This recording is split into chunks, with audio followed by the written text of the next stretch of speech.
Welcome back. Our guest today is Sunshine Speers from Emerald Coast Hospice. We're talking today about American Heart Month, but in the first segment, we definitely talked about things overall of which you should be aware. If you take prescription medicines, if you go to multiple doctors, the necessity for communication to your doctor that you're sitting in front of, or your nurse practitioner, whoever that is. In the case of hospice, if you're starting hospice service, they come in, they ask you what kind of medications you're taking. As we found out, even over-the-counter medications can be interactive. You take more than a couple of vitamins at the same time, who knows? According to your physiology, you may have problems. Let's get back to American Heart Month. You're talking overall about risk factors. You're talking about awareness. Where do we go from here? Okay, so your risk factors, obviously, your controllable risk factors are going to be things such as smoking, obesity, inactivity, and diet. That's a big one. I talk a lot about what we can do to control high blood pressure with our diet, reducing the amount of salt in our diet, staying hydrated. We need to consume, enough water. A lot of people don't like water. They say that you can consume, up to, 1 or 2 beverages of, maybe coffee or tea. But obviously, if we load those down with creamers and sugars and all of those things, that we're not really helping ourselves when it comes to our diabetes or our blood pressure. And caffeine also can raise our blood pressure.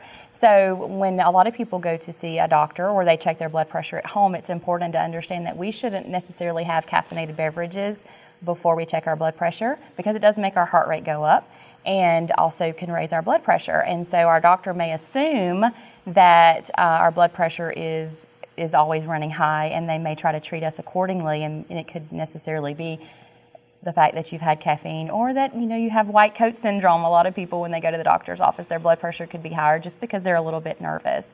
It's important. I was thinking it's because that nurse was holding my hand while she took my blood pressure. It is important to check your blood pressure, especially if you've been told that you have a issue with hypertension, at least weekly, if not more.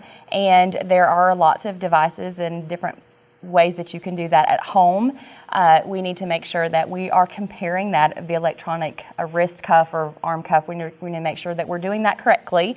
You can ask your pharmacist or obviously your physician's office, bring it with you to the office so that when they check your blood pressure in the office, they can compare it to what you have at home, and you can keep a log of that.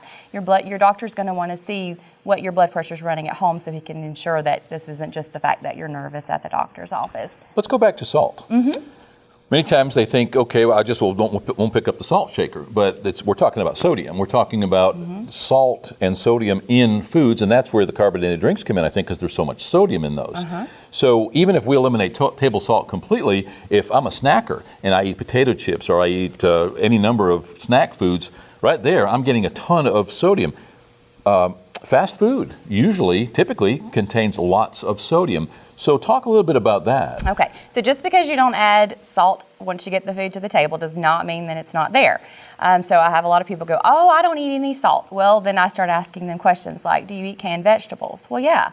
Do you know that canned vegetables have a lot of salt in them? A lot of people don't realize that when they get a canned vegetable, even though you don't add salt from the salt shaker, that there's still salt in there, because that's the way they essentially preserve them. Right. If you think about it, years ago, when we didn't have refrigeration, how did they preserve things? They added salt to them.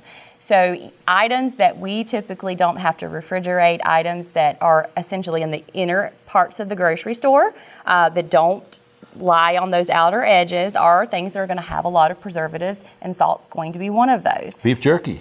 Yes. Yes. Heart attack in a package. Yeah, exactly. Not only that, when we're considering the fact that we add a salt substitute at our table, we need to make sure that our doctor knows what that is. And I won't say what certain ones are, but a lot of salt substitutes do have a lot of potassium in them. Potassium affects our muscles, and our heart is a muscle.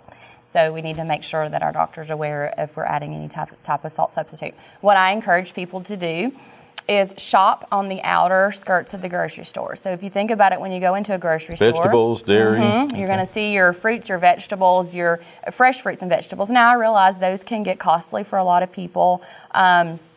So, they do have the fresh to frozen items, which are obviously a little better for you than the canned. And I'm not going to say people shouldn't use canned vegetables. What I encourage you to do is either buy the lower sodium or you can rinse them. You can drain the liquid off of them and rinse them so that they don't have quite as much of the salt in them. As a marketing guy, I should know this, and I know that the reason that they put in a grocery store, the reason they put the bread and the milk in the way back is so that you have to walk past everything else. But I never thought about the fact that the healthier stuff is around the outside. Any ideas why that is? Well, mostly because it requires refrigeration, and that's, Power. Yes, and also those, if you think about it, those are the things that are closest to natural, closest to grown from the earth and not man-made. And so I don't exactly know logistically, the reason for it, other than the fact that it just makes sense. My grandparents owned a grocery store when I was growing up, and I know that was the best place to put all the freezers and all the refrigeration. You didn't want to put that because those things produce a lot of heat as well, and you want to be able to vent that heat to the outside of your store. Makes sense. So that you're not, your power bill isn't going up because you're turning your air conditioner up. So it makes sense to be able to put those on the outside. Yeah, and those Cheetos or potato chips will last for 3 years on the shelf, yes. Whereas that milk has only got a week or so. And also they load that stuff from the backside too. So, yes. But it is interesting. So yeah, have you ever told anybody that? Try to stay around the outside Absolutely. And you'll eat healthier? Absolutely. I tell all of the senior groups, Council on Aging's, everybody that I talk to, that's one of the major things we focus on. And we'll actually take a visual walk through our grocery store. Whenever I talk with certain groups that are close to the grocery stores I shop at, obviously I can visualize that with them, but I ask them for ones that I'm not as familiar with. I said, let's just visually take a walk through your grocery store and let's think about what we see when we go in and what route we take when we go in to shop. The other thing I want to bring up about, you brought up potato chips and all of those things, reading labels. That's extremely important. A lot of people don't realize that reading labels can change things drastically. For instance, the bags of potato chips that we have up next to the register on your way out of the store, those are, we would like to think that they're intended for one person because they're smaller, but those actually are a 3-serving bag. So when you look at that, you have to take that number of servings and you multiply the number of calories, the amount of sodium, the amount of sugar, all of those by 3 if you eat the whole bag. So that's a very important aspect. Yeah, that serving size information sometimes is a little misleading, not purposely on their part, but you're right. You hand a young child a bag of chips or cookies or whatever. Generally they've been told, finish it, eat everything on your plate. What are some of the signs and symptoms? Even we know that chest pain, shortness of breath. But what are some of the ones that happen even before that may be little telltales? Well, unfortunately, sometimes there are no symptoms of high blood pressure. That's why it's important for you to go to regular checkups with your doctor. Because if you don't have signs and symptoms and you've never been told that you have high blood pressure, you're probably not going to be checking your blood pressure at home. We are fortunate that a lot of companies now have such a healthy initiative. They're encouraging their employees, giving their employees discounts on their insurance and things of that nature if they go and have these screenings done. I know, my husband's employer encourages them to go to a health type thing yearly where they check certain blood work and they check blood pressures and stuff. So that's important for us to do because those symptoms sometimes are not present. But when it gets to a certain point, we're going to start, having headaches, like I, said before, maybe shortness of breath, just generally tired all the time. A lot of women don't realize that, they can attribute their tiredness to just be the fact that they had a really long day, especially postmenopausal women, because they're at a significantly higher risk for high blood pressure and heart disease. And, they refer to it a lot of times as the silent killer because people don't have symptoms. But knowing that you can have, things like headache, chest pain, shortness of breath, even if you're not up having any activity or with, a short amount of activity, you get a lot more short breath than you normally would. Those are all signs that you should probably get with your doctor and have, at least a consultation with a cardiologist to get established with them. You say 1 in 7 typically around the world suffer or die from... In the U.S. In the U.S. Die from heart disease. How does that translate male to female? Females much higher.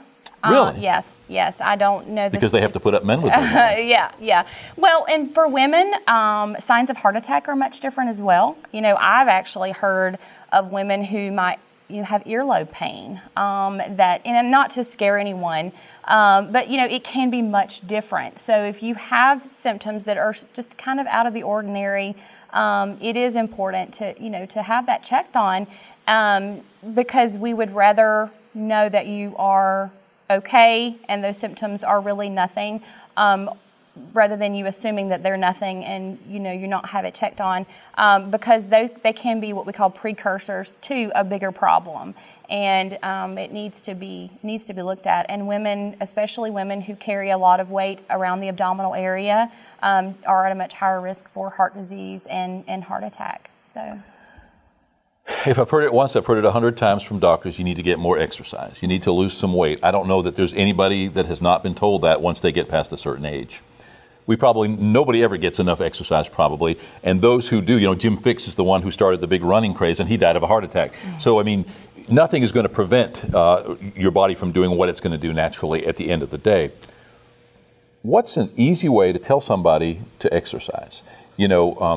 People think of exercise going to the gym, pumping iron, running a marathon. In reality, it's just walking. Where do you start usually? So, I deal with a lot of people who have other issues such as arthritis or, joint discomfort when it comes to exercise. So it's very difficult for them. So what I encourage them to do is to start slow, doing something more than what you have done today.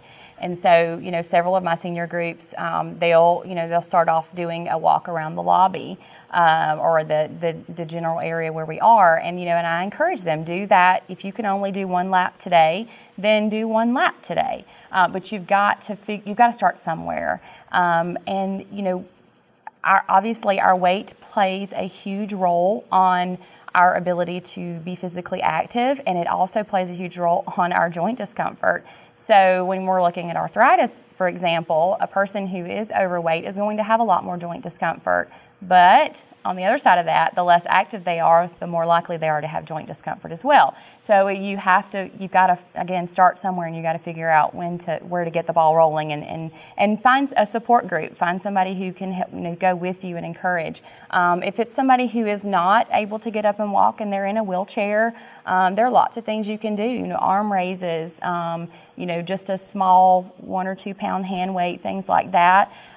Because it's important for us to try to do things to stay as physically active as we can. Now, of course, there are going to always be circumstances where, as we age, the ability to do that is going to decrease. It is the natural order of things for us to decline as we get older, and of course that's where hospice comes in. That's where those terminal diseases come in, and that's when people have to make the decision. I've taken all of these medications, I've done all of these things, but I've now decided that I want to live the highest quality of life that I can for whatever time it is I have left.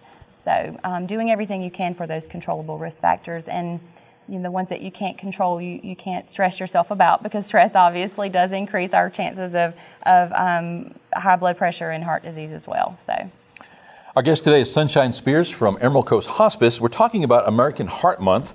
We're talking about matters of the heart. We're talking about risk factors, the precursors to heart disease, the things that you should be aware.